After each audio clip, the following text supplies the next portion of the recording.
Gecikmirəm ki, gedirəm, həmişəlik keçmirəm ki, gəl desən tez gələrəm.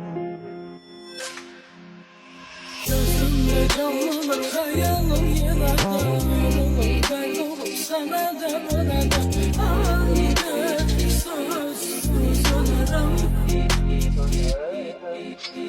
Ağlama yazma səni, anam eşidər qəlbi üzürəm.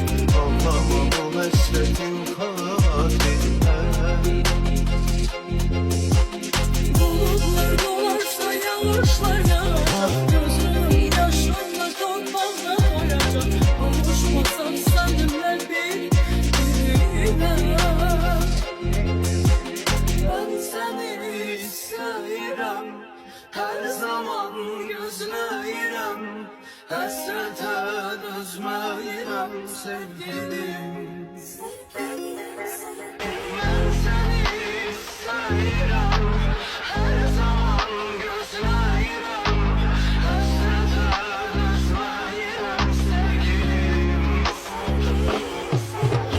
Bir kimsə gelin eyləmirəməz, dur gələmdən ola da bilməzsən, sən tək mənim üçün. Belə bir bağım var əzəldən yar, aşıq yarım eşqilə yaşar.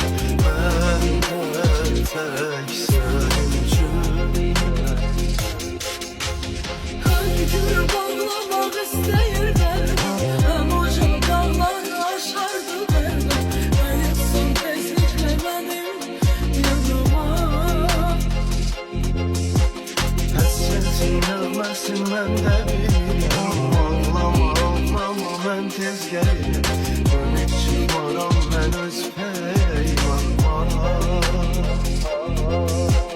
Gel yine evvelki tek, ömrümüz açsın çiçek.